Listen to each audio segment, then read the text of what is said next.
everybody, and welcome to the Dead Unicorn, the tabletop role-playing game club. And today, we're going to be discussing and reviewing 7th Sea First Edition. Not to be confused with Seven Samurai Second Edition. 7th Samurai. I really enjoy this game. I am joined, or actually, today on the show, we have one of the most brilliant, most well-spoken people in all of YouTube, maybe in all of the world. That's right. I'm here. My name is Corey. We also have Tarek. For those of you who like Tarek, we also have Tarek. He's here too. Yeah. Side plot. I'm here. I'm sorry. Did you think we were talking about what made you think anything that I said that was terrible at talking? I don't know. None of those things. None of those are qualifiers for me. You'd have to be the most glasses wearing person. So, 7th Sea, written by John Wick, came out from AEG, right? AEG, alongside yeah, Legend of the Five Rings, and in fact shares rules with the old Legend of the Five Rings as well. This game, in fact, so here's a map of. Do you have the book out? Did you get your book out? I do. I have it out. Okay, yeah. So the first kind of pages shows you the map, right? And there's this place over here called Cathay. And Cathay looks extremely similar to... strikingly similar. To Legend of the Five Rings area. Now that I look at it, though, I don't really see it. Where's Cinnamon Forest, and where's it's just a big empty vast sea of plains. Yeah. Oh wait, maybe that's supposed to be the Burning Sands, and only down here where these mountains are is Rokugan. Down here where this little island is the islands of Silk and Spice, and the mountains are mostly like the Shadowlands. Maybe that's it. Where are you seeing that? Oh, do I have the wrong book open? Player's Guide, 7th Sea Player's Guide, first edition. Okay. I have the compendium open. I pulled up the wrong book. You pulled open the Guide. Compendium. So a lot has changed. Free book that came out. A lot has changed between first edition and second edition. And I'd love to do second edition. I'd love to review that again. We did have a game on this channel. And the only reason we didn't do second edition now is because Sasha hadn't played it, and she wanted to join us today, but she couldn't. Yeah, she did want to join us in doing this. She got to play. I've talked to her a lot about this game and told her all kinds of stories from the games that I've played. And then we got to play this game together at Gen Con this last year, and it was very... this version of the game, the first edition, right? First edition. First edition is great, and second edition is wildly different. Oh yeah, it's a very different approach to game design, period. Yes. So, and I have all the second edition books. I have first edition and second edition right back there on the bookshelf. You can't see it because it's all blurred out. I technically have them all in a different format too. I have them all in PDF. You have them all in so the hardcover. The premise of 7th Sea is that this is a fantasy alternate history version of Europe, right? And most of the countries, most of the Western Europeean countries are there, and I think only one of the Eastern European countries. So yeah, instead of like Russia, instead of the British Isles, we have Avalon. Instead of Spain, we have Castile. Of course, Castile is a place in Spain, so yeah. Instead of Germany, we have Isen. Instead of Italy, we have Vodacci. Instead of Russia, we have Usura, and instead of, I guess, France. Oh yeah, France. Instead of France, we have Montaigne, And we also have the Empire of the Crescent Moon, which I guess is the Roman Empire, the Eastern Roman Crescent Empire. Moon. It's the Empire of the Crescent Moon. I think is supposed to be almost like Turkey. Yeah, like And the Ottomans. like Eastern Roman Empire, Ottoman, Turk kind of, and then also piratey. There's a lot of piratey stuff there, Yeah, which isn't normally because associated with the. so like the Roman Empire like split into East and West, and the Eastern Empire continued on far after the West fell, and I think that's what became the Ottoman Empire. I mean, And the Seljuk Turks became the Ottoman Empire, but yeah, they took over yeah, that entire area. so the Empire of the Crescent Moon is supposed to be that. Yeah, And they even have their own version of like Catholicism that isn't Catholicism. that's true. This They have basically Protestant versus Catholics. Yeah. The Vatican Church. So this is, if you want it to play in like a European setting, but was also filled with European fantasy. Yeah, European fantasy, and there's creatures and fairies and all that stuff, magic. You didn't have to deal with the real world history and problematic histories of Europe too. You could just kind of like pick up a new fantasy version of Europe, like it's like an alternate history book of Europe, and then you just get to pull that up and go. Yeah, kind of one of the appeals of the game, to be honest, is that you can flavor this stuff as hard or as soft as you want into the real European history, and I think that added a lot of depth and replayability to this game because you have so many different things, like aspects that you can pull into. Tarek, how dare you? My culture is not your costume. That's true. That is fair. I am Spanish, though. I'm also Egyptian, which is horribly underrepresented in this series, except they are represented, just very, very lightly represented. So here's one of the small, I think this isn't actually a problem. I think it's just people that need to calm down and just take a break, take a breath.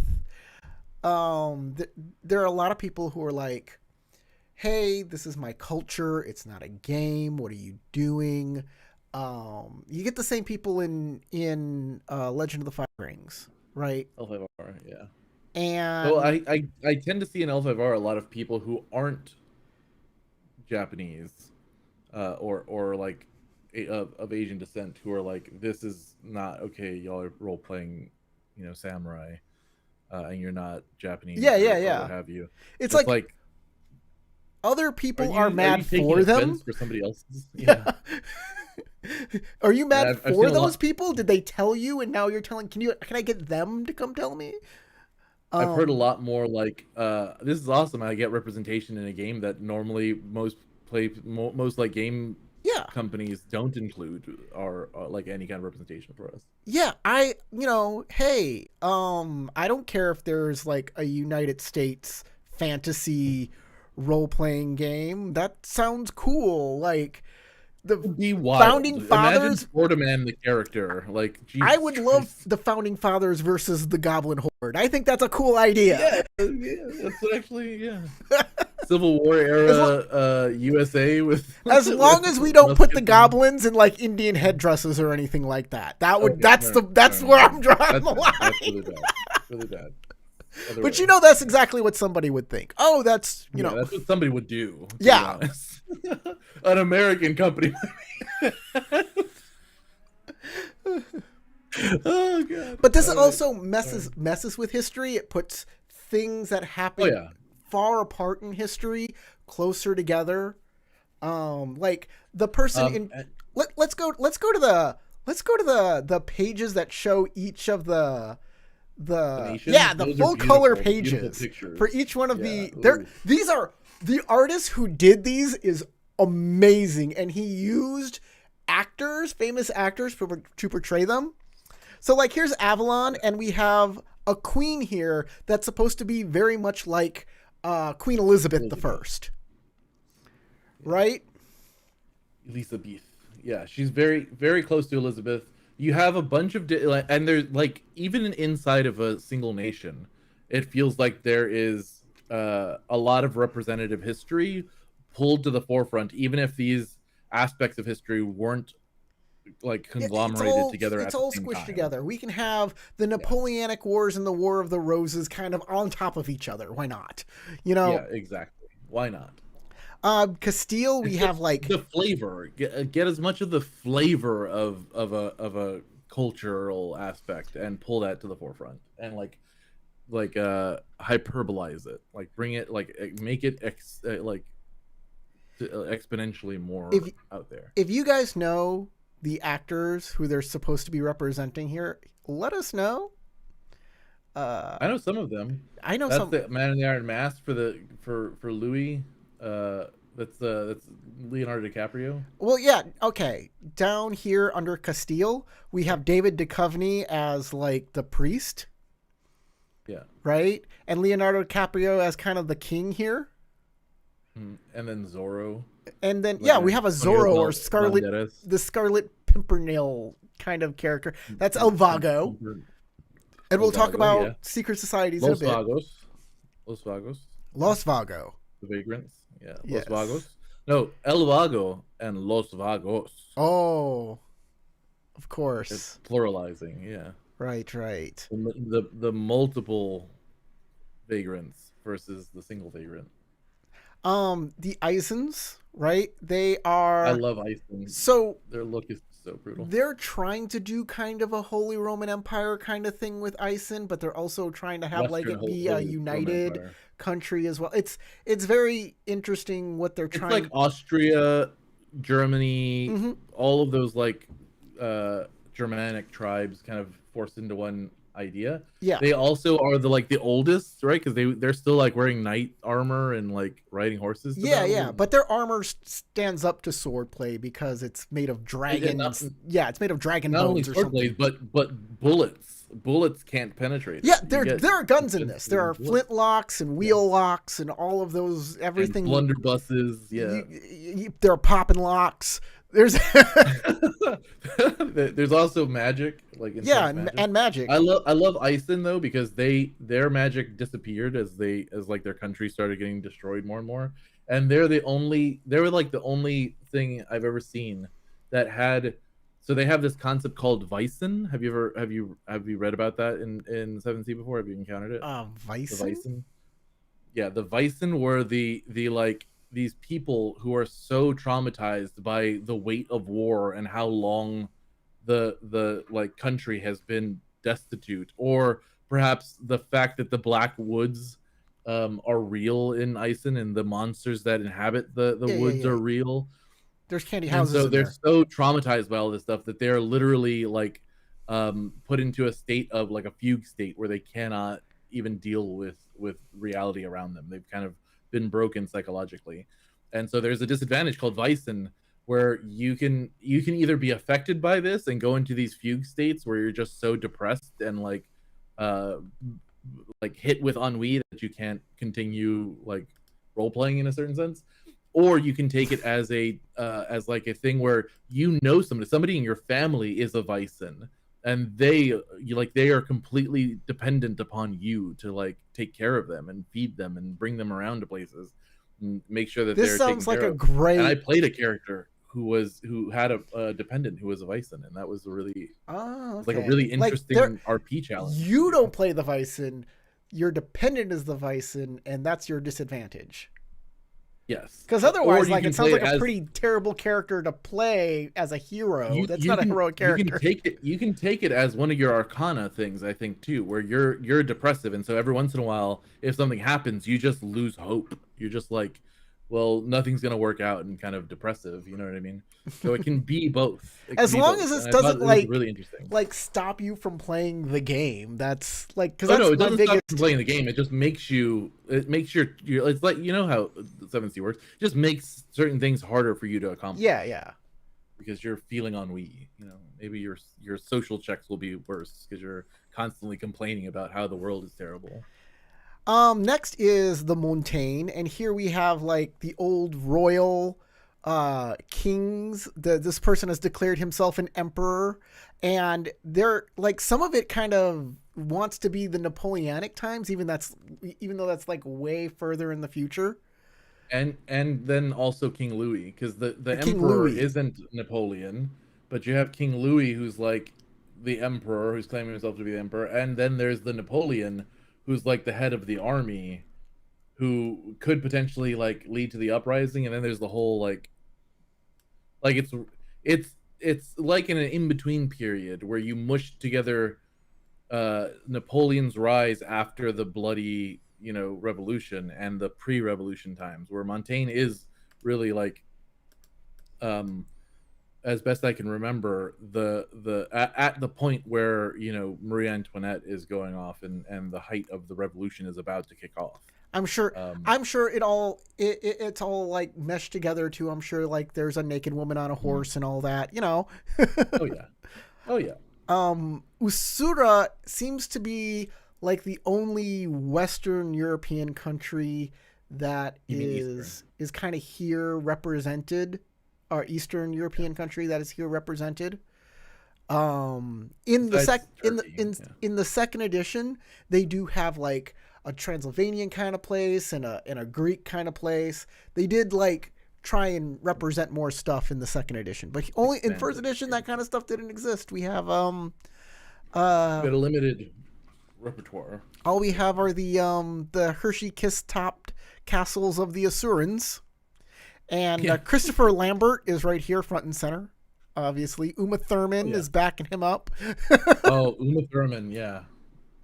Did you watch Who, Baron Munchausen, The Adventures of Baron Munchausen? oh yeah, of course I did. Okay. If you haven't, anybody Of who course hasn't I watched did. that movie, you gotta go see it. Anyways, Watched it. Yeah. um, they can turn into animals. That's their They magic can. They powers. turn They into got animal bears and stuff. changeroo powers. And then we have the Kind of Vendel. druidy. Then we have the Vendel and Vestaminyavan Javan, or however you say. The Majaran, yeah. Yeah, they. I don't know why they made it hard to say their actual name. Vestaminavanyar. That's what they're called. The That's the Vestaminavanyar. Navinar. And they're both the Vikings and the Dutch. They put like the Dutch and the Vikings They kind are, of yeah. together, and they have like Squish them together. a tension there within their society between those two Yeah, classes where of people. one wants to keep the tradition alive of the Viking kind of aspect, and the other wants to push forward into the future and That's right. That's move right. past it. Yeah, In fact, all of like the money is based on Vestin the money. Guilders. Yeah, Yeah, the Vendel money. the Yeah, Vendel money. the Um, Guilders. and then of course we have Voldashi, which is the Italy kind of place. And look at these. Look at that smoke show Yeah. right there, right in the center. Smoke show. So Yep. the women here are like fate witches, and they can curse Yeah. you and like change the And people who snip like your you. your strands of your fate. Yeah, Yeah, make yeah, your wife hate you now, and yeah. yeah. Well, she probably already did, but maybe they'll make her like you more if There, you do them a favor. there's a lot of talk of like how Italian women are so like fiery and they kind of like took that stereotype and just kind of jammed it right down our throats with with the Vodasi women. Yeah, that's true. It's And like and venomous, like venomous, like assassinating people too. don't cross a They also Vodashi made woman.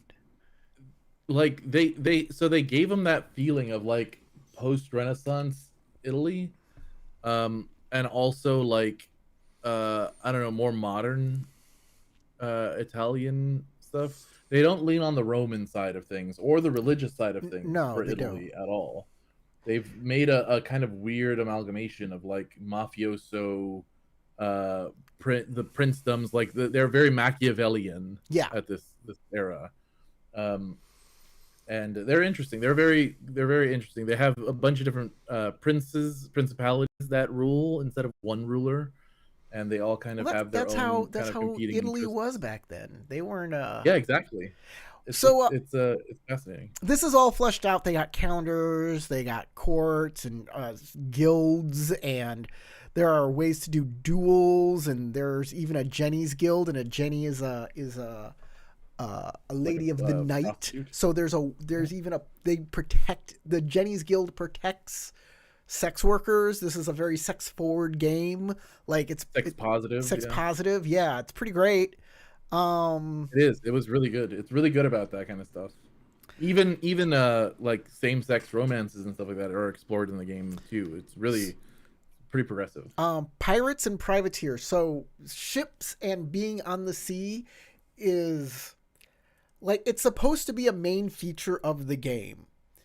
There's Yes. not a lot, like I haven't been in a lot of games that had it as its focus though. And that's because like the cool stuff is all in the politics and running around on land doing all those things. But In like the different countries, yeah. yeah, in the different There's so countries, many but stories going on in there. the game is named 7th Sea because there's a mythical, magical sea called the 7th Sea that links all places in the world and the fairy Together. realm and maybe alien dimensions. It's the 7th Sea.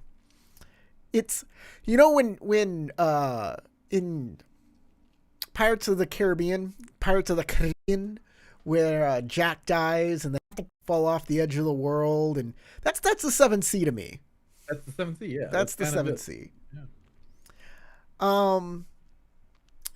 But they're also like insane pirates that are super powerful and have magical powers, and I think it was a little One Piecey before One Piece was around.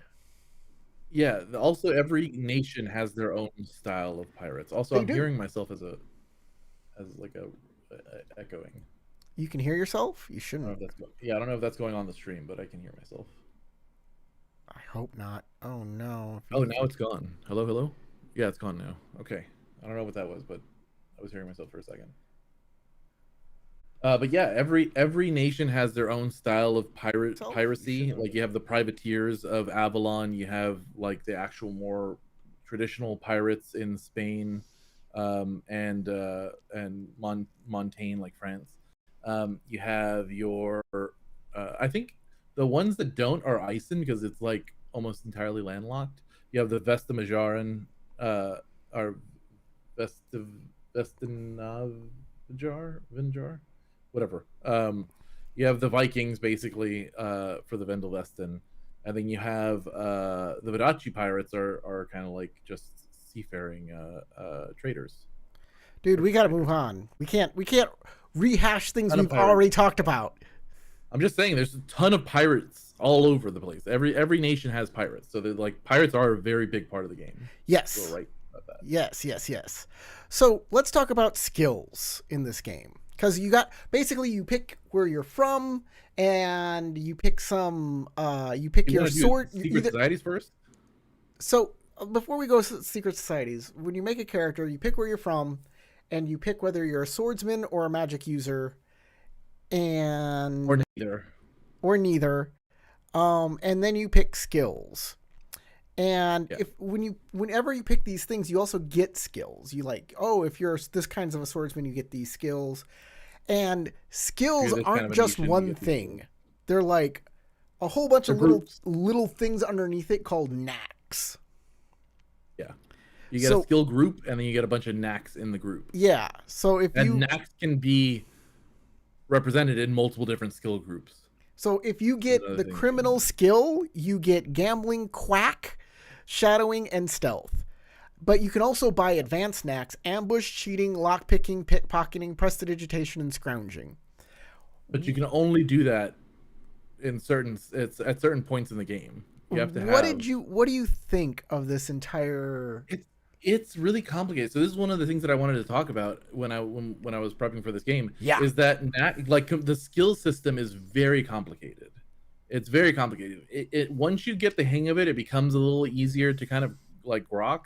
But at first, this is a really complicated system in terms of like you can get different skill groups, and then some of those skill groups will have the same knack in them. And if you get it multiple times during character creation, those knacks just get better.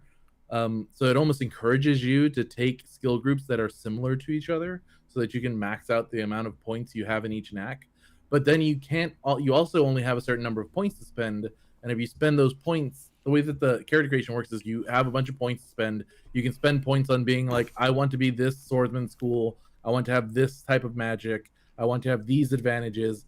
And then you have a little pool left for your skills. But if you spent all your points on doing that other shit, then you can't have as much cool skills, and you're going to be super underpowered compared to everybody else. Right. And the cost in terms of XP to upgrade those skills is like monumentally higher.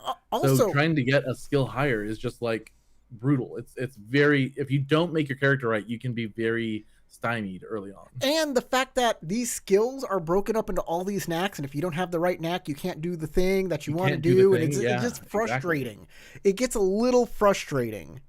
It gets frustrating, and it's way too complicated for somebody who's new to this style of gaming. You can easily make yourself a character that is bad at everything and doesn't have anything they can do well. And it is not hard to do that. So you need someone to kind of guide you through this, which makes character creation arduous and like cumbersome. Or you need to just accept that if you have a bad character, you have a bad character, and maybe your GM will let you kind of smudge things here and there and fix up your character as you go. So we also have these you also have stats. It works like it's a roll and keep system, right? Mm-hmm. So what happens in the roll and keep system is you roll a number of dice equal to your attribute plus your skill, and then you keep that many dice that is equal to your skill. So like you roll, and they're all D10s, and they're all D10s. So you roll like if your attribute's 2 and your skill is 3, you roll 5 dice, you keep 2 of them.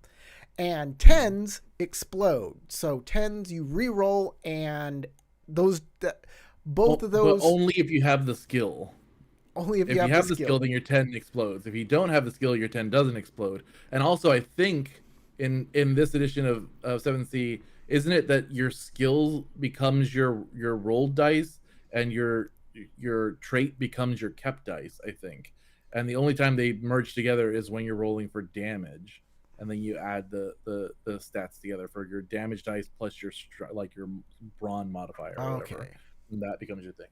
So it's even more punishing. So if you don't have a skill, you have very little dice to roll, and you're just getting your like base dice. So here's the worst part about 7th. This is I think its biggest flaw is in its traits. Brawn is damage, soaking up damage. Finesse is doing attacking. Resolve is willpower, and it helps you stop dramatic wounds. So like, I guess brawn is just your strength. Resolve brawn is your strength and your resistance for flesh wounds. Wits Wits is unexpected situation. Panache is your initiative. But it's also and your social stuff. But it's also how many actions you get around. So the higher your panache, the more actions you get, which led panache to be the best stat, the only stat you want. Yeah. It is your social skill stat. It is how good your character looks. It is your ability to act quickly in combat, and your ability to roll initiative dice. So if you want multiple attacks per round, you want to be the first one to take those attacks in a round, and you want to be the most debonair, flashy swordsman around, then that's the skills that you take. But you will still miss all of your attacks. Kitsune Moriko just asked, is this like the L5R dice? So there are no special dice here. There are no symbol dice. All the dice you use are D10s. Yeah, D10s. And so it is like the L5R dice in older editions. Not in current edition. So you'll roll a number of dice equal to your skill or knack, and you'll keep a number of dice equal to your attribute, I believe. Right. Yeah, equal to your trait. So let's go on down there. Let's skip on through character creation, and because I mean there's advantages and disadvantages, and we could talk all day about this, but all day about all of this stuff. This is only an hour. We only got an hour to talk about this kind of stuff. Mm-hmm. So rolling dice. The 7th system uses 10-sided dice exclusively, and you'll need a lot of them. When you read the rules, you'll encounter a term you'll become familiar with, keep. Whenever you need to determine the outcome of an action, you roll a number of dice, but only count a few of them. These are the dice you keep. Okay, yes. And then there are unkept dice. And then there are dice that explode. If you roll a 10, it explodes. Yeah, 10-sided dice. When a die rolls a 10, you may roll it again and it explodes. So it's not even if you don't have the trait. You always were skilled. I thought if you had the skill, it just says that's what you do. Okay, so then you can explode even on untrained. I thought you were wrong on this, but I didn't want to correct you without. Maybe it's only the case for advanced skills. So might be that's only the. No, you can't even do advanced knacks without the knack. You can't even attempt it. Oh yeah, okay. So you roll your stat plus your knack, and you keep your stat. That's what it is. Okay. Yep. That is what it is here. Rank 0. Some heroes have rank 0 in a trait. So, yeah.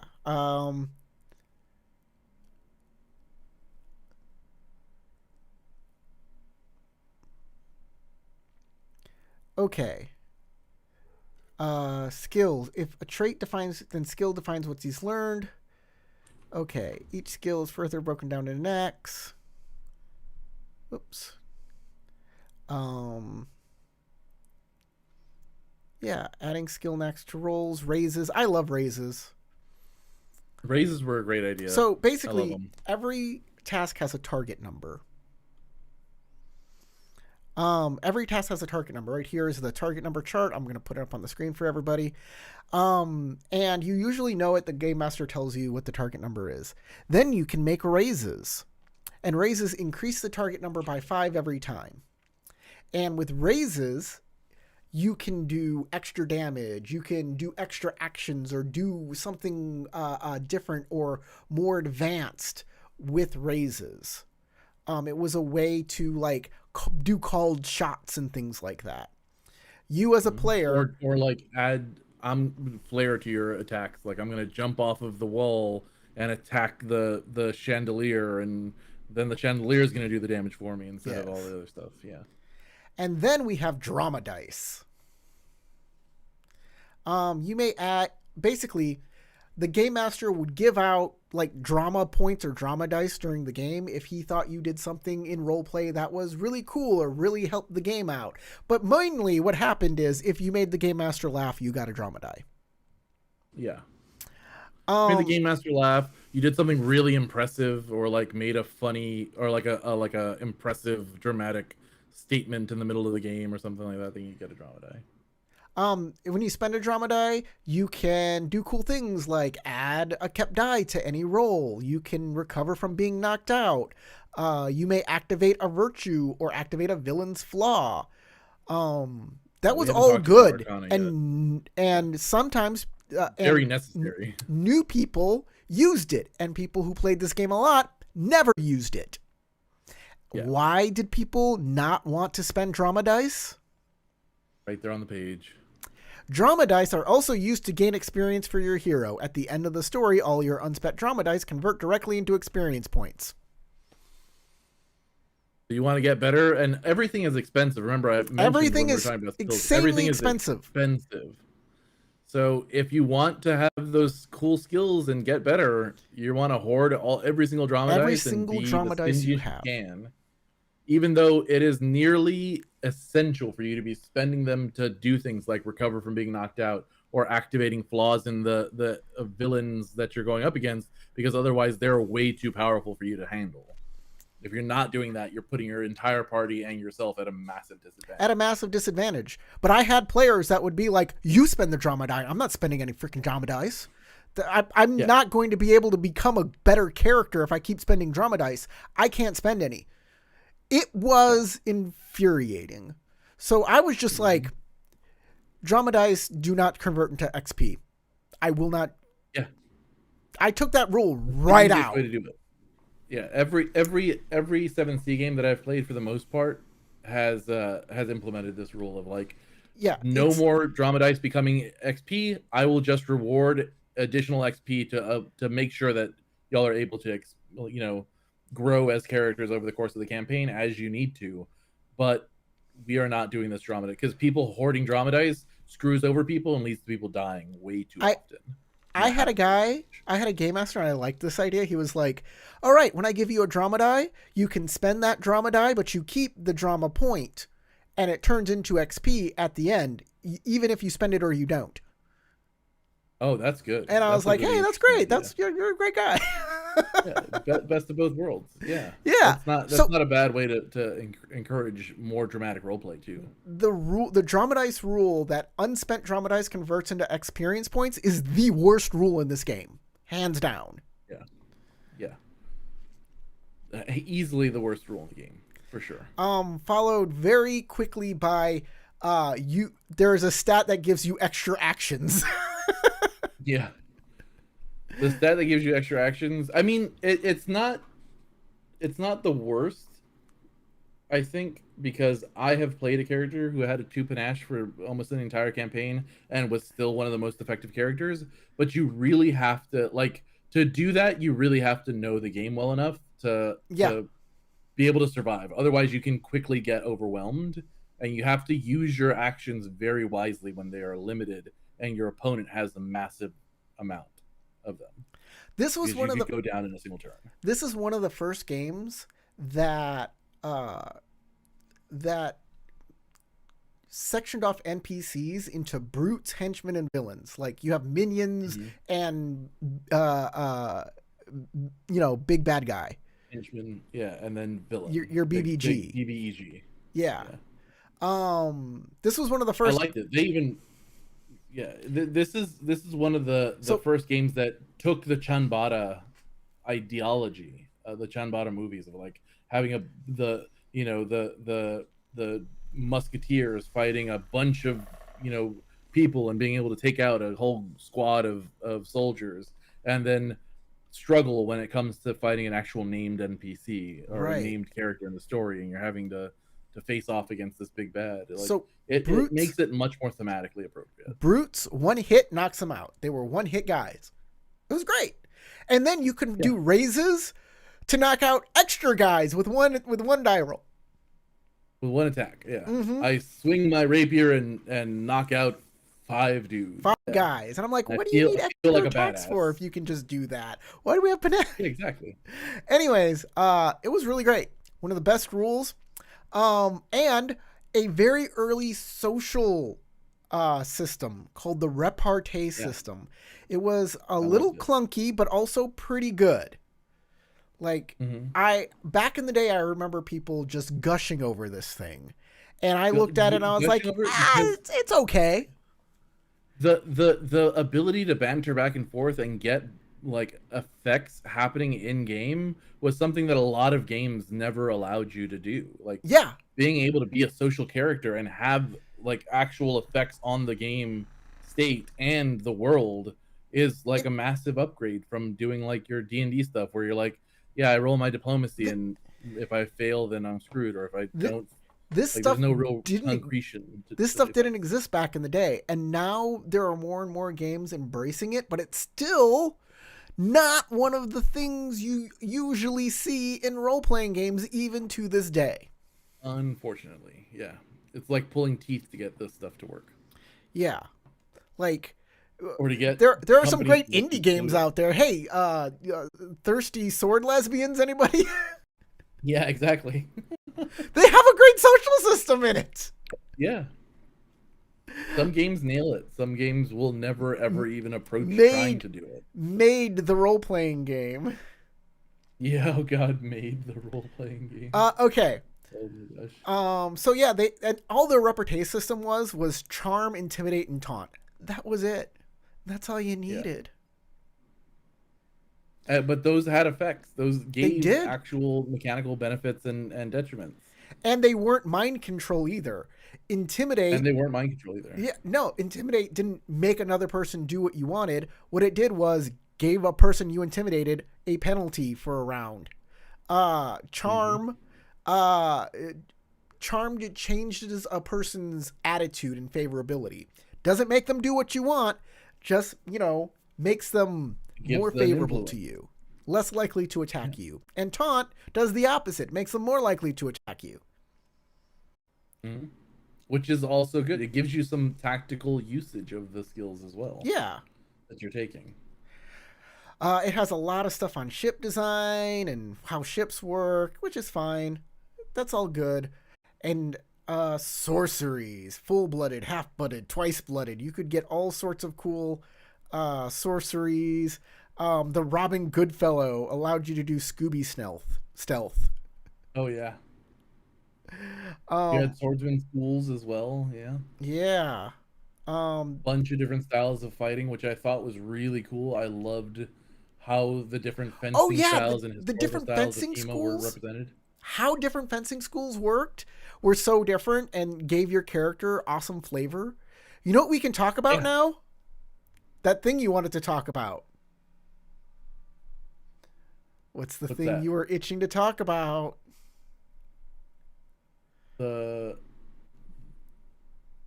I don't know which one was I You talking don't about. know what you really, I really forgot. wanted to talk about? Secret societies, baby.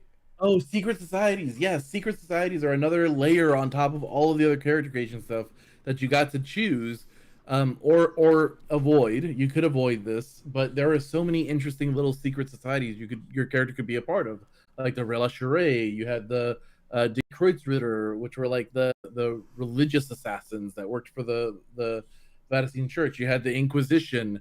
You had the what were the guys? The El Vagos.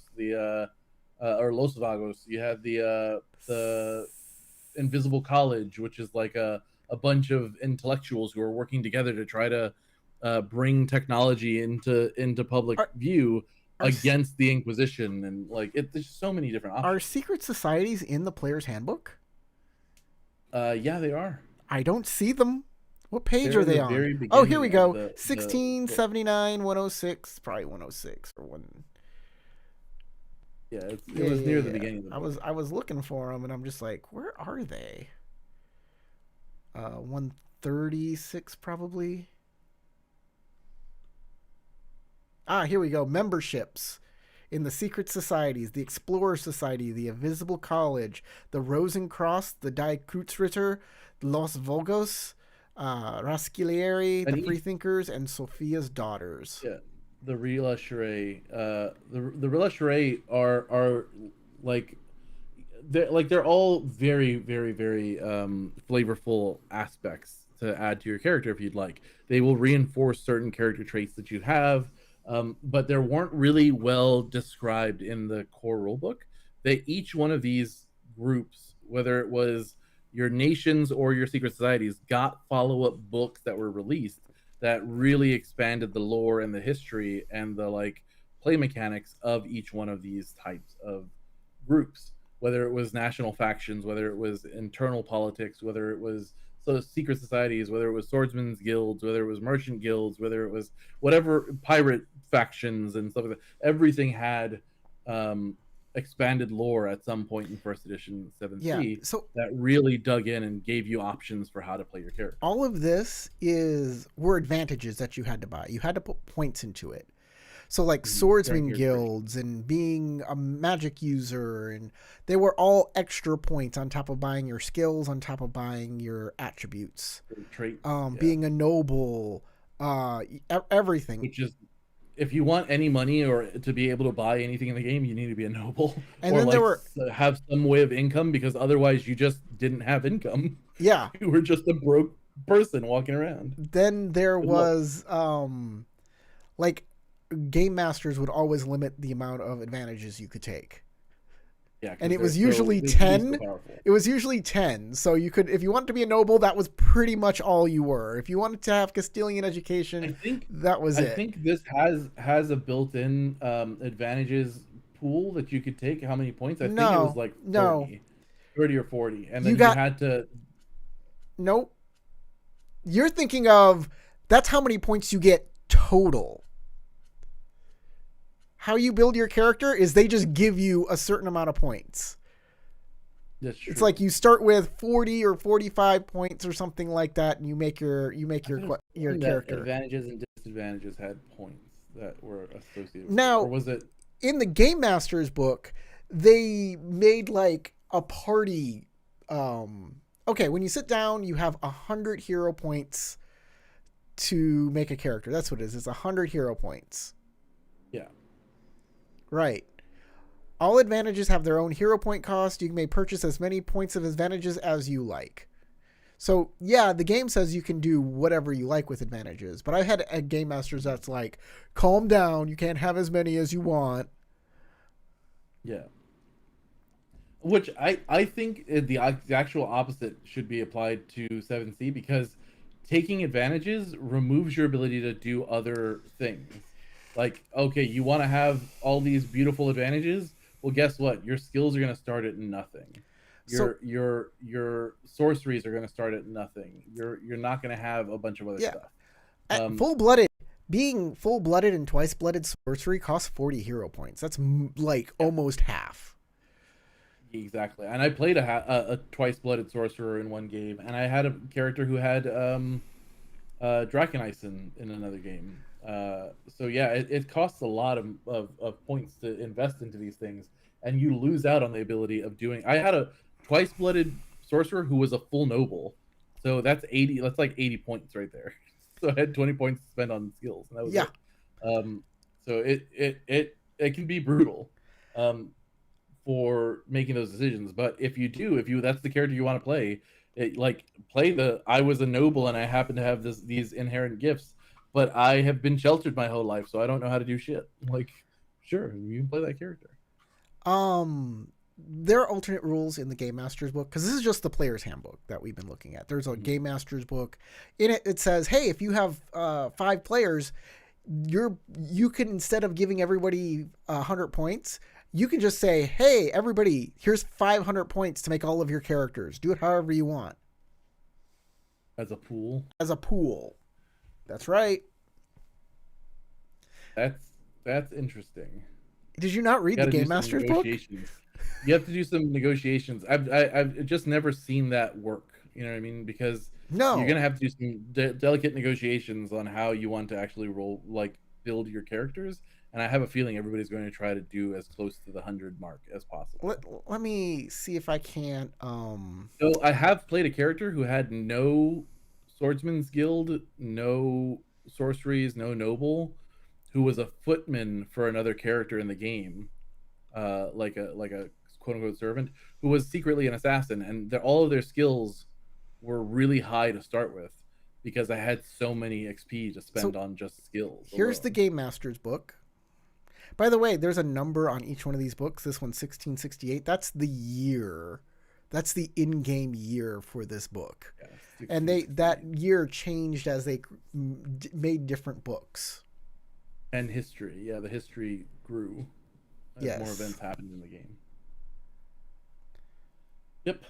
So they also suffered from the same problem too, of like building toward a great apocalyptic event that was about to happen. Like, I don't know why this was such a trope in a bunch of games that were made during this time frame. Like all of World of Darkness had the same trope of like, we're building towards some great catastrophe that's going to happen, some calamity that will affect everything and destroy the world.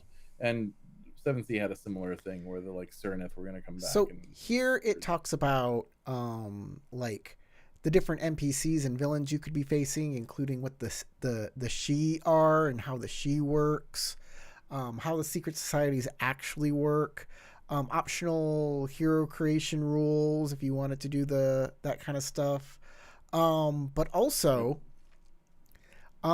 it had what did it have here? Oh, the reputation awards and losses. Gaining reputation and losing reputation is here in the Game Master book. And I love reputation systems because they reinforce cultural norms, right? Yeah, the rules of play. A reputation system is actually a social rule. And what gains you and loses you reputation, it's the same as honor in Legend of the Five Rings. Yeah, right? And the honor system is what makes your character act in accordance with the culture of Legend of the Five Rings. And that's a huge thing. And here they have reputation instead of honor, which is kind of like both glory and honor combined, but still it's pretty great. It was really good.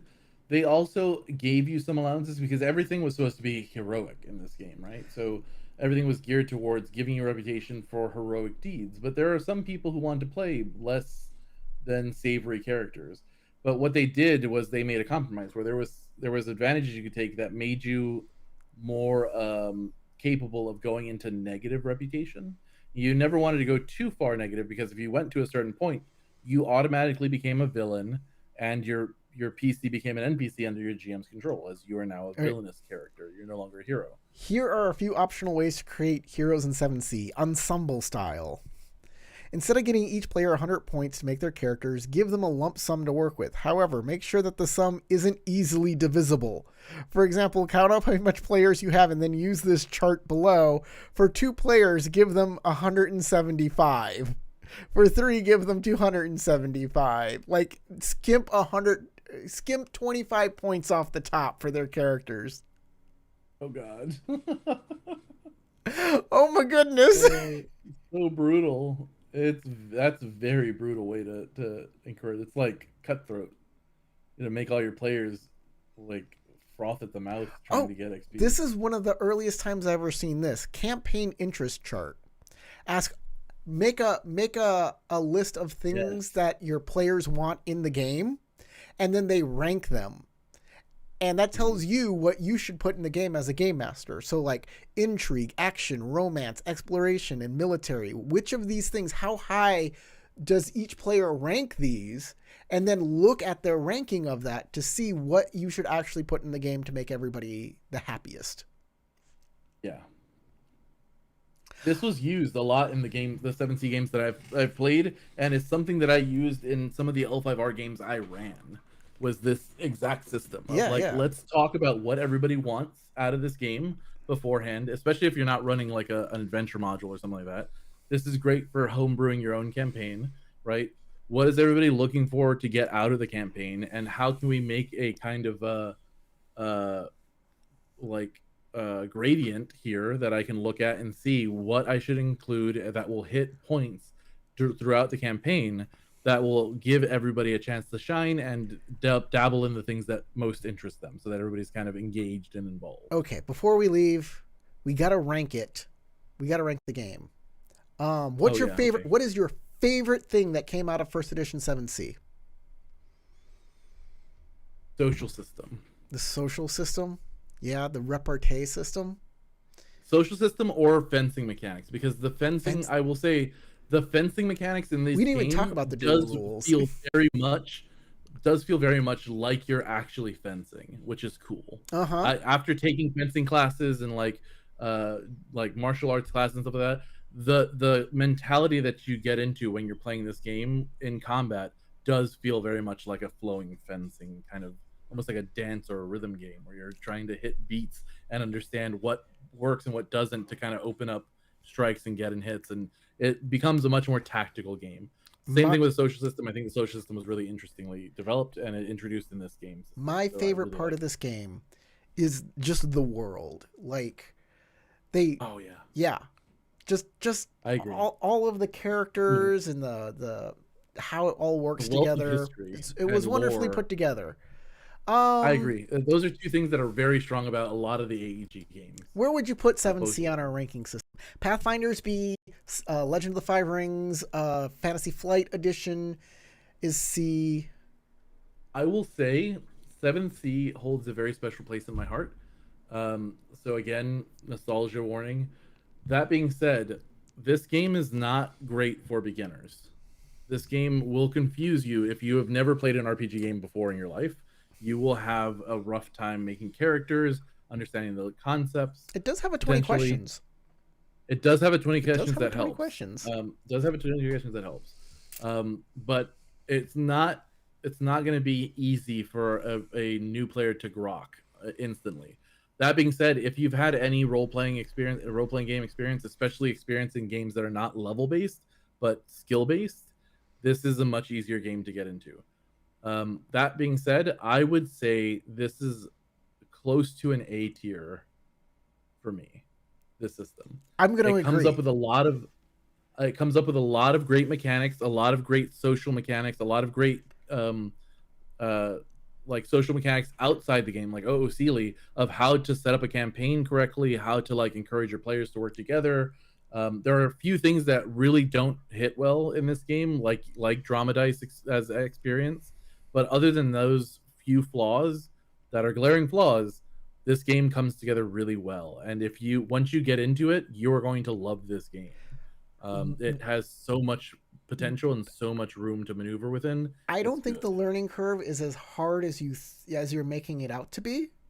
Um, uh, I think once you read it and kind of understand it, you'll get into it. You'll get into Oh it yeah, a that's true. lot. It's really great. I put it at Well, just A2. I would put it at S, but there are three big flaws that make me bring it down to A. okay. Um, it's almost an S tier, but it's just one Just is outside. multiple actions around that, like, I didn't like that. Two is drama dice become experience. And three, wounds. And we Wounds didn't is discuss complicated. this, and we don't have much time. I'm just going to go through it real quick. I like the wound system too, where you take flesh wounds and then you roll dice and you have to beat the number of flesh wounds you have. And if you do, you don't take any damage and your flesh wounds just continue to rise. As soon as you as soon as you roll under your flesh wounds, you take a Take a dramatic dramatic wound, wound. which is like, oh, I've actually been struck, which is Yes, great. I I love that swing. rule. I think that rule is great. The thing is if you roll 10 or more below your flesh wounds, you will take multiple dramatic wounds. And I'm like, Yeah. wait a minute. If I rolled good enough to get my flesh wounds way high, now I'm being punished because one bad roll on absorbing flesh wounds, and I could be taking Well, 2, 3, 4 dramatic wounds and go straight down. it has the same problem as the death spiral too, It, because yeah, the more dramatic wounds you have, the more crippled your character becomes. It becomes very easy to take more and more dramatic wounds. So yeah, I agree. The wound system, I like it a lot. It is complicated, but it's really thematically appropriate. But it is punishing. it has just Um, a tiny flaw in it. yeah, it can be very punishing. So Also, these skills. I think skills and is skills, more complicated than you're giving it credit for. I It's think hard to understand with skills, knacks, and advanced snacks. Those get complicated they do really get quickly, and complicated. you want all of These those. things aren't huge giant problems though. These aren't No, this won't bring the game down. It just not keeps at it all. from being S tier. That's all it does. Yeah, it does. It does. I agree. It will hit, and if you're interested in that kind of European It fantasy will hit. gameplay, Will check it hit. out. It will hit. It will hit really well. Even still, it will hit really well. There are lore things that can get kind of problematic, as any game from the '90s probably, but give it a shot. Just give it some attention. Maybe if you're looking for a game to play, new with your friends that you want to try to get into, First edition try this out. Tell us what you think. First edition is wonderful. Second edition is wonderful. They're very different games, though. Be aware that Yeah. if you get the second edition game, it's like the first edition game is more like a traditional role playing game where you have to roll initiative and there's fighting involved and like that. There's could be exploration and dungeon delving but also like political stuff. Second edition, totally different beast. There's really not initiative. When you roll dice, you're telling a story with your dice.